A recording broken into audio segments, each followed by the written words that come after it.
right, hello, and welcome to another episode of our ACF podcast known as Awaken. I'm Youn, and I'm your host for this week.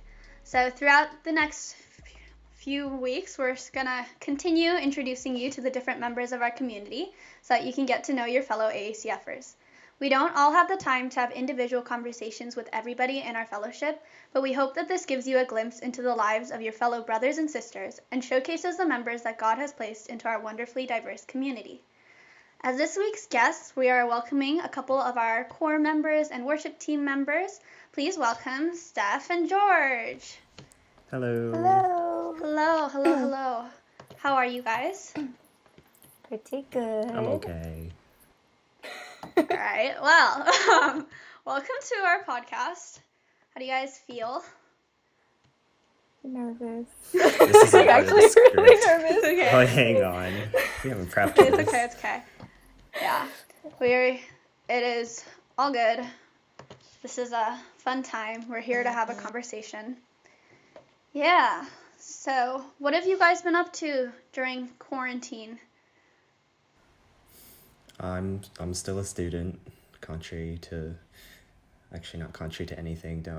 Everyone already knows I'm a student, but yeah, I've been doing student stuff like not paying attention to lecture, delaying homework to the last minute. Just kidding. I'm actually doing homework on time, but yeah, doing homework, not cheating on tests, doing tests honestly, and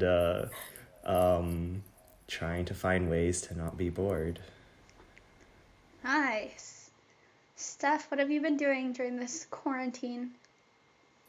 Yeah, I'm like back in Seattle. And I don't know, I feel like I've been pretty busy just because like this quarter I have work. I'm like working like the most I have in like the whole year. And then I still have school, still have ACF stuff to do. Hanging out with my roommates because like they're both here now. So we've been like cooking dinner a lot and like just watching a lot of movies. I've been baking a lot too, like a ton of bread. I like jumped on that sourdough bandwagon. And I've been working out. So like, gotta get those steps in, gotta not be lazy in that way. So yeah, not been bored recently. So it's been pretty good. Yeah, that's very, very good. I don't know. I've mostly just been doing what George has been doing. Nice. or trying at the very most. Yes, you should not cheat on tests. You aren't cheating on tests, right, George? Wait. That's what you were saying. You're right. Wait. Yeah. Yeah. Nice. Okay, so as we mentioned, or as Steph mentioned, you're in Seattle right now, but you guys are both originally from the Bay Area. Yes? Yes. So I guess being Christians, what are some of the differences in how you see people live out their lives? And just like as Christians, how the churches operate. Yeah. That was a bad question. I'm so sorry. No, it's good. I guess more of like how has it helped you to understand yourself as a Christian to be in Seattle for most of the year and then back in the Bay Area? Hey, I'll go first because I think Steph can speak more about this. Yeah, I've only been to the church like 3 to 4 times in the Bay Area, so not that much experience. So I can't tell you like geographically, like dude, like people are more bubbly here and they're totally more excited because Seattle freeze and stuff. But what I can tell you is just type of people. I guess it's kind of true. Like when you start going off into college and you have a choice over really whether or not you choose to go to church anymore, whether or not you follow Christ, you see a lot of people kind of like question that themselves, that they never really had anything to begin with. And so when they're faced with that option, they usually choose the easier way out. But also for some people that it really helps them evaluate, why do I have so much faith and what does that particularly mean to me? Like my parents aren't going to force me to go to church anymore. It's really just my decision. So you see a lot of growth in people, and I think that's really nice. So I think During the time before college, you saw a lot of people who were just going to church just to go to church, and it wasn't really just a personal thing. But I think more in college now, you see people who do that because they're interested in it and it means something to them. Such a good answer, George. Dang. Yeah, I challenge you to So make deep. better. Let me see if I can top that. Just kidding. Yeah, I think it's like definitely hard for me just because like I grew up in the church, but then I think around my freshman year, my family decided to change churches or just like change a pace from what we were having before. And so because of that, we just didn't have a church for a while, and like we had to like church hop, and this was like the first time I had to church hop in at home because I was used to it in Seattle until I found like my church now, which is Blue Sky. Um, but yeah, so like I think the first honestly 3 years was really hard in terms of like switching from like having church in Seattle and then going back home for the summer where I like literally didn't have like a church community then. And that was really tough just because like me and my sister would church hop together around like the Bay Area and like our area. But things just weren't sticking. Like we really tried. Every Sunday, like we went to like 2 or 3 churches throughout like the summer, just switching off. Um, and like as soon as we like thought we were getting close to like finding a church, it just like wasn't working. And it just wasn't what we were looking for until like one day we were like, oh, we heard about this one church in San Francisco, and I was like, why don't we just go there and check it out? And it was like we were on the way to our like the church that we had been going to for a while, and we were like, yeah, like let's just do it, let's just be spontaneous, and it actually ended up being a really cool experience, and so now my sister is actually like going to that church now. But I think like just I don't know, what stood out was that it was like pretty similar to the church that I go to now here in Seattle. And yeah, I think it's different because in high school I didn't know what church was to me until I came to college and I had to look for it myself. And like by like church hopping and all this stuff, it like really helped me see what I was looking for, which was just like people like going into a church and then having people actually want to like talk to you. And like George talked about Seattle Freeze, but like that wasn't there when I checked out like the church I go to now. Like they were actually really welcoming, and like this was like in Bellevue, right? And so I was like really surprised. And so that's something that I like maybe didn't get as much of in California, and I think it might just be like my area. So yeah, I think thinking about this question also, like I've always heard that like Seattle is like a dead zone for Christianity, and like I always wondered why, because like ever since I came to Seattle, like my relationship with God just like kind of like skyrocketed. Like I mean that also might have just been because I like decided to take ownership of it and like wanted to make it my own thing. But yeah, I think just like now I've been so immersed in a Christian community in Seattle that I'm like, is there like really like is this really a dead zone? It seems like there's so much like revival coming up and so many young students that are like really interested in like wanting to know more about God.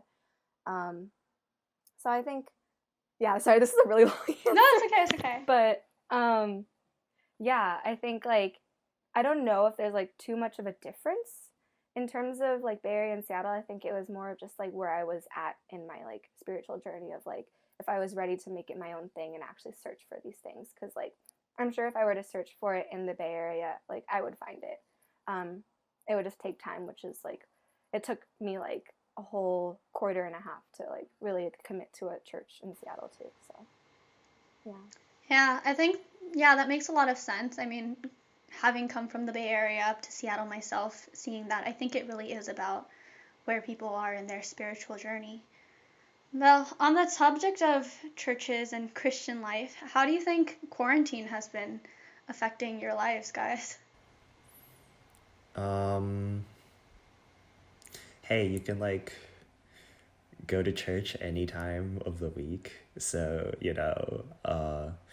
I think it's cool that I don't have to wake up on Sunday mornings anymore. I usually go to church on Monday mornings at like 2 in the morning on Monday. So, hey, like whatever fits, right? But yeah, I think like sure you get that one benefit, but you're still missing out on a lot. You're missing out on being able to interact with people and just having that general sense of community that you usually get when you're in a church setting. Even having to make that journey and go like inside into like an actual building, I think that's a difference that makes you feel different about church. And also it's just like, when you're at home, it's just like you it's really easy to just not pay attention and just take it at surface value. But when you're there and you're among those people, there's like a little bit of added pressure of, oh my gosh, like everyone else is paying attention. And if I'm on my phone, maybe like the pastor's gonna like judge me or something because he can see me, and stuff like that. So yeah, I think like quarantine, there's like some bonuses, some positive values, but mostly like you should go to church. Yeah, I think for me, I've tried to keep like the structure that I had originally before things changed. So like I still go to church at like 11, and then I still do my small groups on Thursdays with my church. Um, so like for the most part, we're trying to like keep it as things were, just online.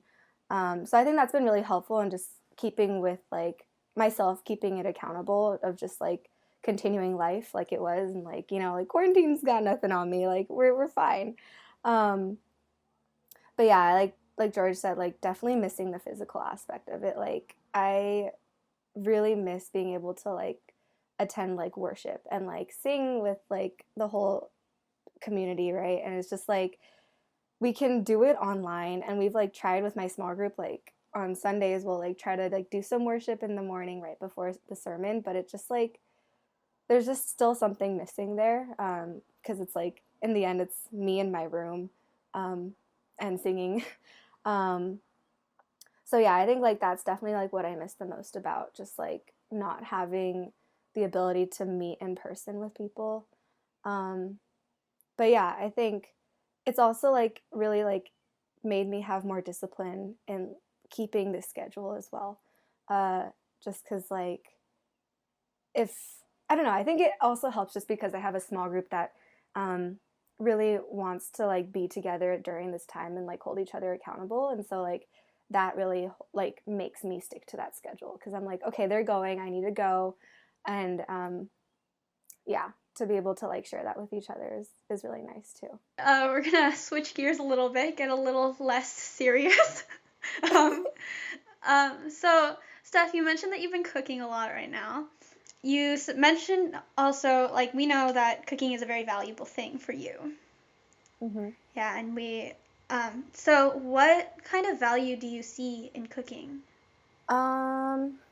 It's just fun. That's like the bottom line. Like it was like I cooked a lot as a kid. Like I just really enjoyed like baking and stuff. And like doing it for my family because I'm like, look how like what I made. It looks so good, right? And then like I think a lot of that changed. Like the intentionality behind cooking changed a lot when I came to Seattle. I think I would also like credit it to like my small group because my small group leader like really valued cooking as well. Like he would cook a steak, and just have us over for dinner, because he wanted to get to know us. And George is nodding because I my small group leader actually did this to him. Dude, he's like a legend. when he's like, yeah, when he had like this really good like sous vide machine where like perfectly like he would cook steak like medium rare. If anyone says that medium rare is not the best thing, like don't trust them. But that's a tangent. But yeah, like so like he made it like a huge deal to like get to know you by like creating like or making a meal for you, right? And that was just like his way of showing you like, hey, like I am dedicated to getting to know you and serving you by like creating this meal for you, that took like maybe an hour or like you know and I think it was just that gesture of like, wow, this person is willing to like spend that money for me, do all the prep work, take into account what I like to eat, and like do this all for me just to show that, like, you know, he cares for me. And he did that like a lot throughout the year when I was a freshman, and I think that really hit me. And I was like, dang, like this is actually like a really good way to get to know people, and to like really serve people. And so I was like, you know, I've never done this before, but I like really wanted to try it after that, just because like I was like, it works for him so well, and it made me feel really good and like loved and cared for. Um, and so ever since then, I was like, yeah, like this is just going to be the way I try it out. And I think it's just like a good way to like put all like the things that I'm interested in, which is like getting to know people and but also cooking, together. And I think I've like talked to Youn, about this before, just like cooking with people, it like gives you something to do too. You know, like if you are inviting someone over and you don't know them very well and you're like afraid that like the conversation will die or something, like at least you have something to do together. And then you have like something tangible to like also present together and enjoy together. Um, so I think it's just like really fun. And like it's also like a really fun opportunity to like pass down information or share like ways to cook that like are different. Like I don't know, when I have like some I'm gonna call out Daniel, but like there was one time I had him over for dinner, and he was like ready to cook, and I was like, okay, like have you cut an onion before, right? And he's like, sort of, but like I don't know exactly how. He might I don't know if like this is exactly what he said, but I like showed him how to cut it, right? Like to like the way that you don't like cry. And I was like, okay, you got it? Like you can do this? And he's like, yeah, I got it. And I'm like, okay. So I like continued to cook more, and then I checked up on him, and like he was like, Steph, I don't know what I did. Like it was just it just I don't even know what he did. It just looks so wrong, and like it defeated the whole purpose, because all like the onion juices and like all of that like started getting up in the air, and it was just like not good. But like it's like those memories that you can build, right? By cooking together and like sharing that food together. It's just like really fun. And just like also there's something about like sitting down and eating a meal together. I think that like a lot of college students aren't really like used to, because like when we come into college, we're just so used to everyone having their own schedules and like eating dinner by themselves or something. Um, but like that's not what we had like back at home, you know. Usually like we're eating at like the table, or like for me, I'm like used to eating at the table with my family all the time. um but yeah, so I think like having that environment where like you guys can come together over a meal and just like share it, um it like also creates like a family vibe, that I really really like. And it just like, yeah, like you can see that person in like a different environment. Um so yeah, I think that's why it's really important to me. It's just really fun. Yeah, I think that makes a lot of sense. Yeah, I would agree. It's a lot of fun, and it kind of takes away awkwardness a lot of times. For sure. Yeah. So I want to ask, what is your favorite thing to cook? Oh my gosh, this is a hard question. I'm like not much of a cook, to be honest. Like I bake more because like I don't know, when I cook I'm not good at like improvising, you know? Um but let's see. I'm not gonna say favorite thing just because like I don't have a favorite, but the most recent thing that I'm like proud of is I made like a lobster chowder for my family when I was back in quarantine in California. Um, yeah, I felt like such a chef. I used like the lobster stock my sister made from scratch. I'm really like flexing right now. Sorry guys. After quarantine, just come over to my place. We'll make lobster soup. But yeah, no, that was really good. I like really enjoyed it. I think the the things that I like to cook the most are like the ones that are like challenging, but like you actually end up doing it well, right? And so I think that's why I was like, I really enjoyed making that, because it was surprising how well it turned out, because I was like not feeling it during the process. It just wasn't working, but then it turned out really good. So yeah, I don't know if that really answered the question. No, that's great. I don't know. George, do you have anything that you like to cook?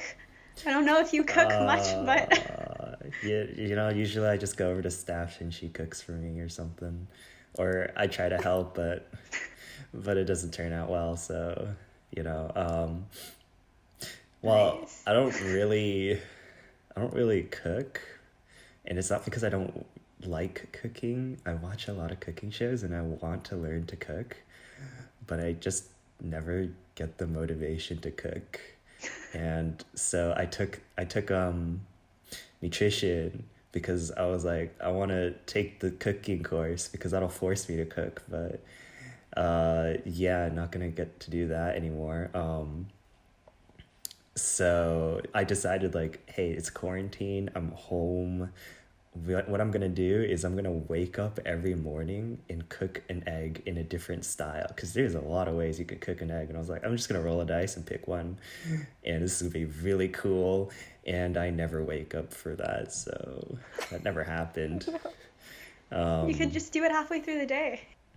That's true. You can always eat an egg, like, any time of the day. Yeah, but then, like, I have class, and then after class it's like lunch, and then after lunch it's like midday snack, and then after that it's like midday snack 2, and then it's like dinner, and then it's like it's not time to eat anymore. So Missed opportunities, man. this is Understandable, unfortunate. But now it's like the market's running out of everything. I hear like yeast is like not on sale anymore because it's so in demand, because everyone wants to bake bread. So yeah, these are just sad times. But my mom makes me help in the kitchen because I'm in my room all day. She's like, go like wash the vegetables or like cut something, and then I wash it for like 10 minutes and then I leave because I don't have anything else to do. And she doesn't really trust me to cook anything else. So yeah. It's about the confidence too. I remember, George, when I had you over, like, during like the beginning of quarantine. Oh my gosh, like, we would cook together sometimes, and there was one time we were trying to have like a burrito bowl. No, that was so bad. And we were trying to cry. make Spanish rice, and it wasn't working. Like, we did everything wrong. We were supposed to like soak it, and then like the spices we had weren't enough. And like we made so much rice, and it just didn't taste like anything. And I felt bad because George was like constantly stirring the rice, and it was just like, It's over. good times. Memorable times, yes. Exactly. Good times, probably. All right, well, on that vein of you two cooking together, George, what's your favorite thing that you've cooked with Steph? What have we done? I honestly don't remember. Done banana bread. Because, oh yeah, we would always buy bananas and we would never eat them. So they would just go bad, and we're like, you know what we could do with these? We could call up Steph to make banana bread. So that was our excuse. So we're like, no, it's not because we didn't eat the bananas. It's because we wanted banana bread. And then we just bring it over to Steph to make banana bread, and that was cool. So I do remember that. I remember cheesecake once. That was like interesting. I remember that too. Pretty good, right? That was pretty good. I was pretty proud of that. What else have we done? I don't remember that much past that. I don't think Me neither. Honestly, it's all a blur. I think we didn't do Let's anything. Let's chill. Yeah, you just mentioned cheese, and we know that Steph loves Yes. cheese. Thanks, George. That was an amazing segment. Yeah, that was a brilliant dude, did segue. I Thanks, need George. that? Wow. That was seamless. Perfect. But our podcast team, we came up with some weird cheese combinations that we found on Reddit, and we're curious to know what you guys think. So, George, you can also participate in this. Oh boy. So, hot Cheetos and cream cheese. I actually eat that. You'd Really? eat anything I've with eaten cheese. that. That's true. Yeah, no, like, this is, like, honestly one of the best pairings. Like, I've been eating this since, like, middle school.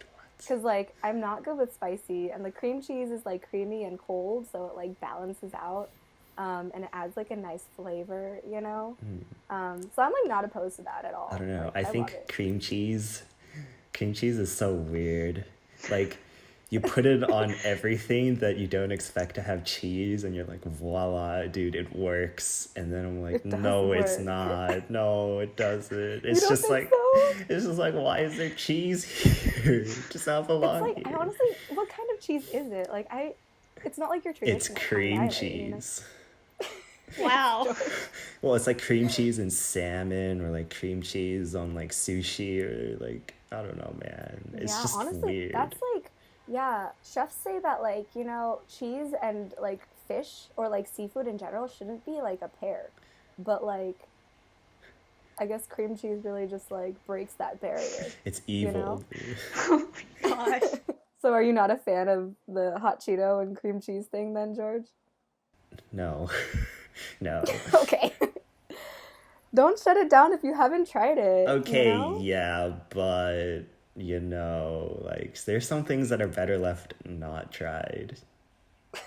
Fine. All right, so moving on to our next pairing, we have Yes. provolone cheese and peanut butter. What does provolone taste like?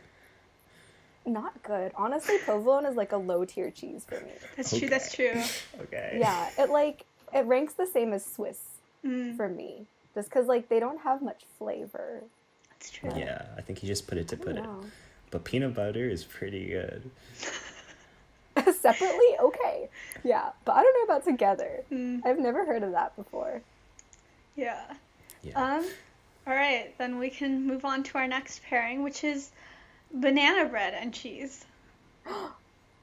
Oh. Steph, I don't know. You could probably That's like try an actual this. thing? What Is cheese that would like you a put? thing? Would you put cream I don't cheese? even know. Freaking cream cheese. Honestly, cream cheese. You could do like a cream cheese frosting on top of Okay. the banana bread. I accept cream cheese with like sweet stuff because I think that's what it's meant to do. Okay. But then you put Cream cheese meant for sweets? You put cream cheese on like salty things and then I cry. But cream cheese in itself is salty. That's all right. It was like a cream cheese bagel, but then you put a cream cheese and salmon bagel, and then I refuse. That tastes like heaven. I don't know what you're talking about. I don't know what George. heaven you're talking about. Oh my god. But yeah, I don't know. Maybe, I actually made like banana bread 2 days ago. So maybe I'll put some cheese on it. Like I'll stick a string cheese on top and let you know how it goes. Yeah, definitely let us I'm know. curious. Yeah, for sure. George is giving a weird Why look. would you put string cheese? You're just not having it. All right, let's move All on. right. Next pairing, Let's move on. Grapes and cheese nips. I don't think I've ever had cheese nips Me before. neither. But grapes and cheese sound like they're always like on the same board with some wine. Yeah. That's That's like, I honestly didn't get that kind of pairing until like I tried like a true like cheese board like last year, and I was like, this is it. I also This did not is- have that experience, and I do not have that kind of experience because, obey the laws for the most part. You should try it. Try it during quarantine. That can be the way you spice things up, Hey, when no one's watching, you gotta follow the rules anyways. Nice. Nice. But yeah, I'm all over. I'm on board with the cheese nips and grapes. I'll have to try that sometime as well. Okay, so our last pairing, it's I feel like this is a more normal pairing. It's cheese and nuts. Yes, Yes. What is your opinion? I say yes. I think that is my opinion. Think How of about you, George? the weirdest cheese and nut pairing I can think of. What's a weird nut? Like a macadamia nut. Put cheese on top of that. Good work. Like I hear Cashews. it, so Cashews are the best okay. ones. The and cashews almonds, are I just think. like top tier, regardless. They are top tier, yeah, for sure. Okay. I'm glad we can agree on that. Cashews Agree on are something. very good. Yeah. Yes. Okay. So, yeah, that was our little fun. I don't know. It wasn't really a game. It was just a. What do you think? Fun discussion. That was actually Yeah. I enjoyed that. That was really That's cool. good. Yeah. I like haven't heard of these pairings before, so Yeah. So this is all stuff we just found off Reddit and thought, yeah, that's cool. We're gonna kind of segue into a section that we have started last week. It's called Trip Down Memory Lane, and it's where we mention something that happened to you a while back that we found about Oh, you, no. and we ask you to elaborate. So I don't know who would like to go first. I think Steph George. would. George. Steph. Let's hear George. All right, we can start with George. Hey, dude, I think this is unfair. So, George, I heard that you wrote some stories on Facebook to start the new year, and apparently in one of those stories, there is a character called Cake. What happens to Cake? And do you care to elaborate on this story a little bit? So, I was a really bored kid back in middle school. Middle school was this. So I used to aspire to be a writer, and I was like, dude, writing sounds so cool. You could just make up anything you want, and then it would be true because you get to create a reality. And I was like, dude, I'm gonna grow up and be like an amazing writer. And I failed all my English classes and then made me hate writing, so I never became a writer. But I wrote some random stories on the side. And what you see on Facebook are just really random stories about food. And, well, they're not really about food. So me and my friends, we would name ourselves fruits and desserts. And that was like our secret like code name and nickname for each other, because we didn't want people to figure out who we were talking about at a particular time. So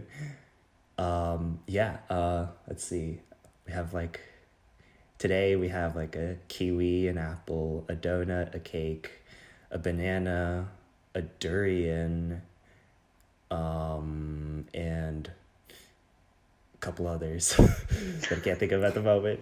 But yeah, and we all made up of this group called Kitchen Cabinet.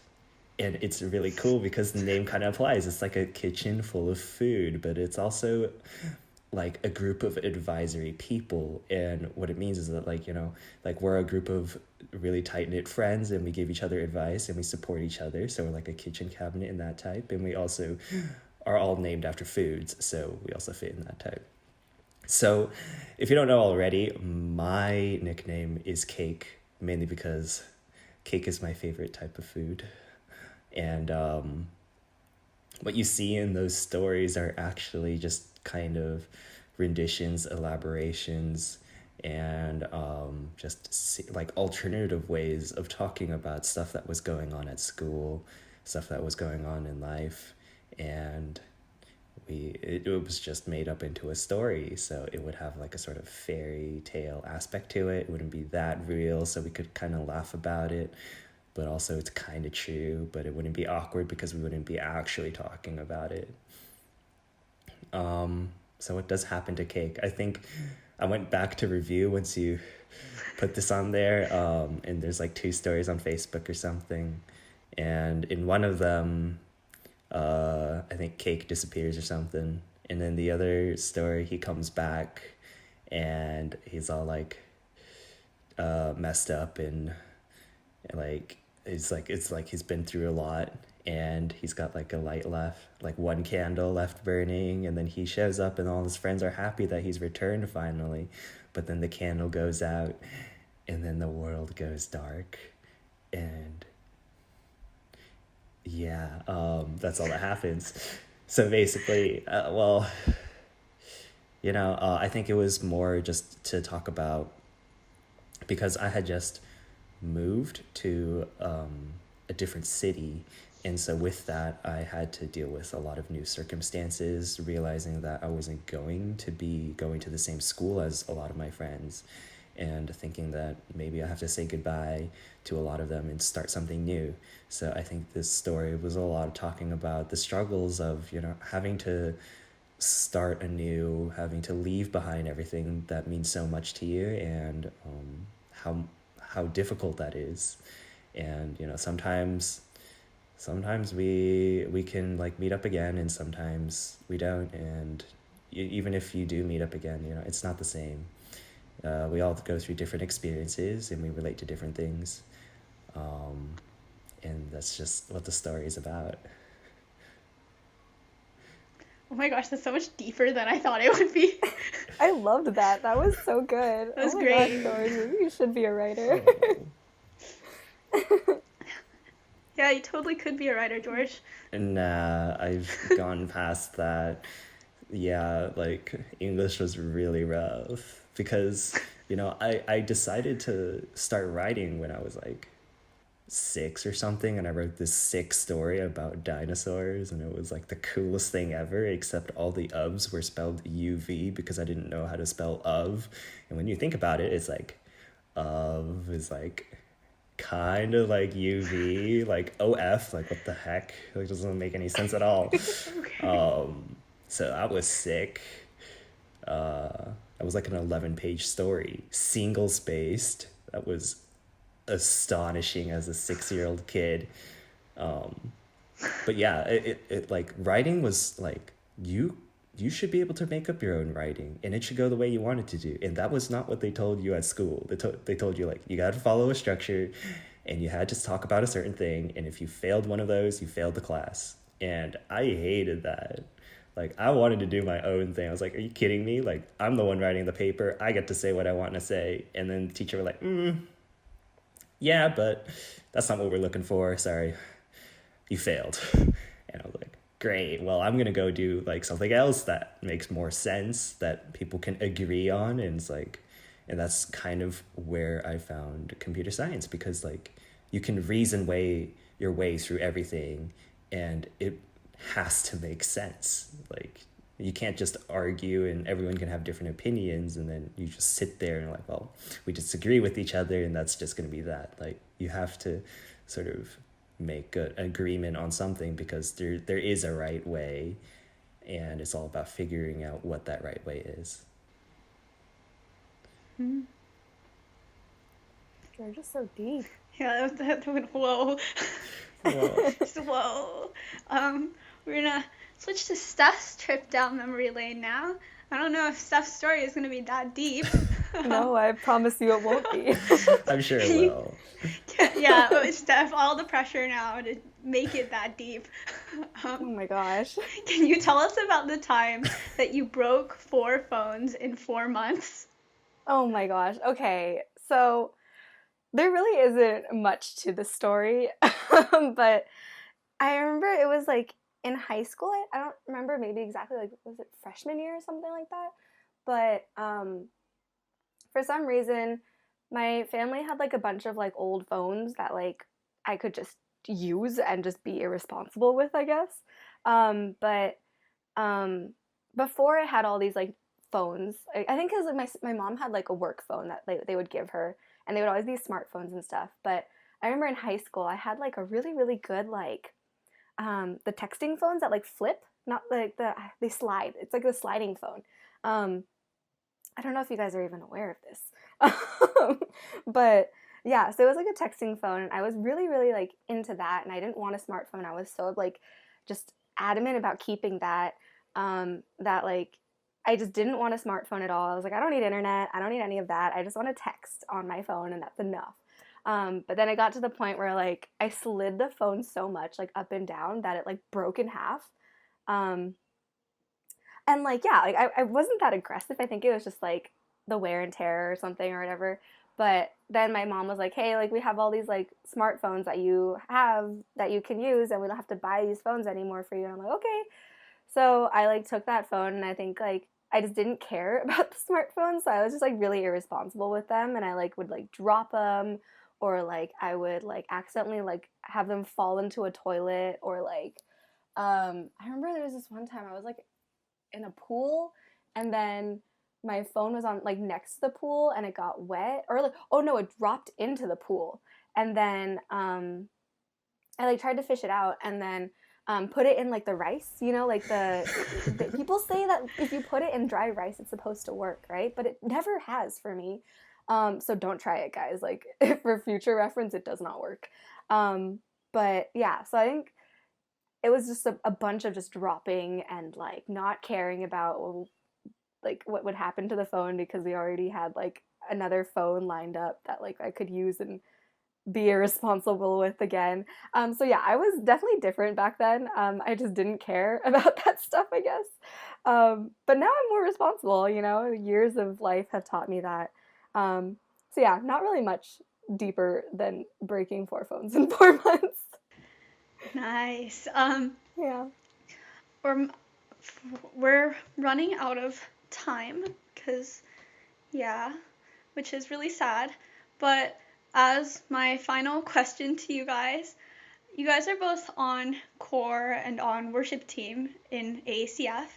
I wanted to ask how those experiences you feel, how have they shaped you as people and as Christians? I can go. Unless, yeah, okay. Um, I think like core has like revealed to me like the things I really need to work on. In terms of just like it's just shown me how like I feel the need to be in control of everything. Where like if I don't do a certain thing, it won't go a certain way, and if it doesn't go a certain way, it won't be successful. Um, and like that's just not how it is, especially with like leading a Christian fellowship, right? Like we're not the leaders, like God's the leader. Whatever happens isn't up to us.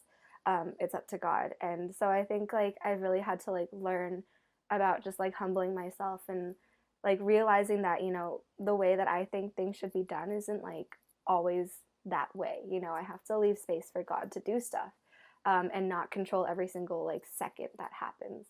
Um, so I think it's definitely like just taught me how to like really like let go and like rely on God and like the moments where I don't have control over like the outcome of an event or like how people grow. I think that's just like, yeah. So I like definitely have learned a lot of just like how to take a step back and let God work instead of feeling the need to take over and like have my hand in every single thing so it works out exactly how I want it to work out. Um, yeah, that's cool. Thanks, George. It's like totally not what like I started out with. I was like totally not in control of anything. I remember I was like, Steph, I want to learn the guitar. And she's like, great, join the worship team, add to worship team chat. And I was like, no, but okay. And I remember I was approached to be on core. So I never went up and was like, hey, this is something like I want to do. And then they're like, dude, what are you talking about? And then they go consider it. I was approached and it was something that I was left to consider, and I was like, yeah, you know, why not, you know. So for me, I think a lot of my life has just been not in my control, and I just go along with it.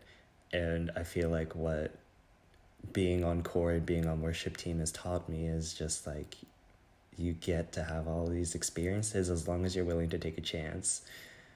So presented with opportunities, take them.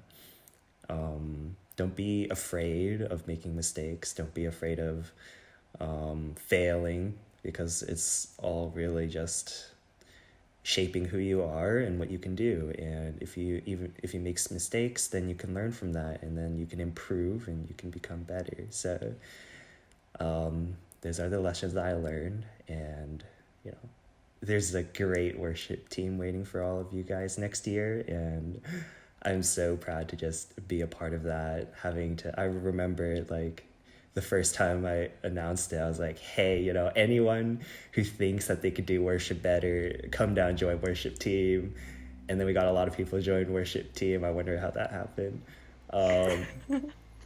But yeah, it's amazing to see what you guys have done. I apologize for being really, really inexperienced about it, but we've made it through, and I hope you guys just take that experience moving forward and make it even better.